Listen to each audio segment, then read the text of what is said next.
Supreme court ಕೂಡ ಜಾಮೀನು ಕೊಡಲ್ಲ ಅಂತ ಹೇಳಿಬಿಡ್ತು. ಭೈರತಿ ಜಾಮೀನು ಅರ್ಜಿ ವಜಾ ಆಯಿತು. ಈಗ ಉಳಿದಿರೋದೇನು? ಬಂದು ಶರಣಾಗತರಾಗಬೇಕು, ಅದೊಂದೇ ಮಾರ್ಗ, ಬೇರೆ ಯಾವ ದಾರಿಗಳೂ ಇಲ್ಲ. ಈಗಾಗಲೇ ಬೆಂಗಳೂರಿನ CID ಕಚೇರಿ ಬಳಿ ಪೊಲೀಸರು ಬಿಗಿ ಭದ್ರತೆಯನ್ನು ಏರ್ಪಡಿಸಿದ್ದಾರೆ. ಯಾವುದೇ ಕ್ಷಣದಲ್ಲಿ ಬರಬಹುದು ಶಾಸಕರು ಅಂತ, ಮಾಜಿ ಸಚಿವರು ಬರಬಹುದು ಅಂತ. ಇಲ್ಲಿಲ್ಲ, ವಿದೇಶಕ್ಕೆ ಹೋಗಿದ್ದಾರೆ, ದುಬೈನಲ್ಲಿದ್ದಾರೆ, ಇಂಥ ಮಾತುಗಳೆಲ್ಲವೂ ಕೂಡ ಕೇಳಿಬಂತು. ಆದರೆ ಯಾವುದೇ ಕ್ಷಣದಲ್ಲಿ ಅವರು ಬಂದು ಶರಣಾಗತರಾಗಬಹುದು ಅಂತ ಮೂಲಗಳು ಹೇಳ್ತಾ ಇವೆ.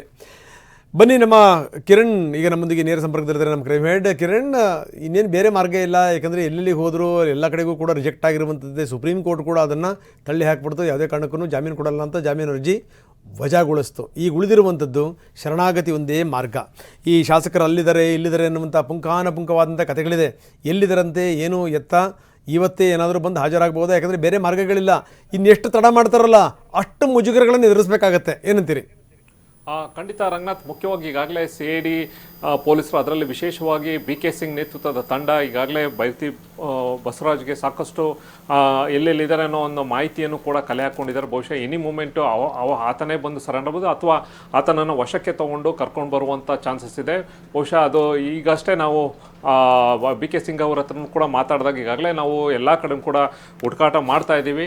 ಜೊತೆಗೆ ಲುಕೌಟ್ ನೋಟಿಸ್ ಕೂಡ ಈಗಾಗಲೇ ನಾವು ಕೊಟ್ಟಿದ್ದೀವಿ, ಹಿಂದೆನೂ ಕೂಡ ಕೊಟ್ಟಿದ್ದೀವಿ. ಹಾಗಾಗಿ ಆತ ಎಲ್ಲೇ ಇದ್ರೂ ಕೂಡ ನಮ್ಮ ಕೈಗೆ ಸಿಕ್ಕಬೇಕು, ಬೇರೆ ಆಪ್ಷನ್ನೇ ಇಲ್ಲ ಅನ್ನೋದನ್ನು ಕೂಡ ಹೇಳಿದ್ದಾರೆ. ಯಾಕೆಂದರೆ ಕಳೆದ ವರ್ಷ ಜುಲೈ 15ನೇ ತಾರೀಕು ಏನು ಬಿಕ್ಲು ಶಿವ ಒಂದು ಕೊಲೆ ಪ್ರಕರಣ ಆಯಿತು, ಈಗ ಸಂಬಂಧಪಟ್ಟಂತೆ ಈತನ ಭೈರತಿ ಬಸವರಾಜ್ದೇ ಒಂದಷ್ಟು ಅಂದರೆ ಏನು ಅಕ್ಯೂಸ್ಗಳಿಗೆ ಕುಮ್ಮಕ್ಕು ಅವ್ರದ್ದೇ ಇತ್ತು ಅನ್ನೋ ಒಂದು ಅಲಿಗೇಷನ್ಸ್ ಇತ್ತು. ಆಮೇಲೆ ಜೊತೆಗೆ ಅಲ್ಲಿಯ ಲೋಕಲ್ ಪೊಲೀಸರು ಕೂಡ ಅವ್ರನ್ನ ಇಂಟ್ರಾಗೇಷನ್ ಮಾಡಿದ್ರು, ಆದರೆ ಸರಿಯಾಗಿ ಆತ ಉತ್ತರವನ್ನು ಕೊಟ್ಟಿರಲಿಲ್ಲ.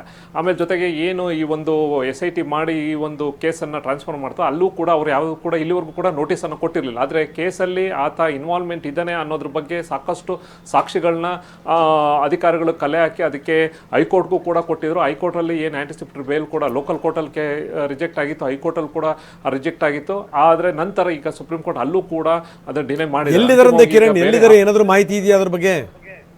ಈಗ ಒಂದಷ್ಟು ಹೇಳುವಂಥದ್ದು, ಕಳೆದ ಅಂದರೆ ಈ ಒಂದು ಪ್ರಕರಣ ನಿನ್ನೆ ಹೈಕೋರ್ಟಲ್ಲಿ ತೀರ್ಮಾನ ಆಗೋ ಮುಂಚೆನೇ ಒಂದು ವಾರದಿಂದ ಆತ ಮನೆಯಲ್ಲಿ ಇರಲಿಲ್ಲ, ಮನೆಯಿಂದ ಹೊರಗಡೆ ಹೋಗಿದ್ದಾರೆ. ಅದು ಎಲ್ಲಿದ್ದಾರೆ ಅನ್ನೋದು ಕೆಲವೊಂದಷ್ಟು ಅಂದರೆ ಏಕೆಂದರೆ ದುಬೈಗೆ ಹೋಗಿದ್ದಾರೆ ಅನ್ನೋ ಒಂದು ಮಾಹಿತಿ ಇತ್ತು. ಆದರೆ ಲುಕೌಟ್ ನೋಟಿಸ್ ಹಿಂದೆನೇ ಕೊಟ್ಟಿರೋದ್ರಿಂದ ಹೋಗೋಕ್ಕೆ ಚಾನ್ಸಸ್ ಭಾಳಷ್ಟು ಕಮ್ಮಿ ಇದೆ. ಒಂದು ಕಡೆ ಮಹಾರಾಷ್ಟ್ರ ಕಡೆ ಇದ್ದ ಅನ್ನೋದನ್ನು ಕೂಡ ಮಾಹಿತಿ ಇದೆ. ಜೊತೆಗೆ ಇಲ್ಲ ಕೇರಳ ಕಡೆಯಿಂದ. ಅಂತಿಮವಾಗಿ ಈಗ ಹೇಳುವಂಥದ್ದು ಬಹುಶಃ ಪೊಲೀಸರು ಕಂಪ್ಲೀಟಾಗಿ ಅವ್ರನ್ನ ಎಲ್ಲಿದ್ದಾನೆ ಏನು ಅನ್ನೋದು ಕಂಪ್ಲೀಟ್ ಆಗಿತ್ತು. ಆದರೆ ಇವತ್ತಿಗೂ ಅಂದರೆ ಸುಪ್ರೀಂ ಕೋರ್ಟ್ನ ಒಂದು ಏನೊಂದು ಅಪ್ಲಿಕೇಶನ್ ಹಾಕಿದ್ರು, ಅದಕ್ಕೆ ಏನು ರಿಸಲ್ಟ್ ಬರುತ್ತೆ ಅನ್ನೋದು ಬಹುಶಃ CID ಅಧಿಕಾರಿಗಳು ಕೂಡ ವೆಯ್ಟ್ ಮಾಡ್ತಾ ಇದ್ರು. ಯಾವಾಗ ಈಗ ರಿಜೆಕ್ಟ್ ಆಯಿತು ಅವ್ರಿಗೂ ಕೂಡ ಬೇರೆ ಆಪ್ಷನ್ ಇಲ್ಲ, ಪೊಲೀಸರು ಅರೆಸ್ಟ್ ಮಾಡಲೇಬೇಕಾಗುತ್ತೆ.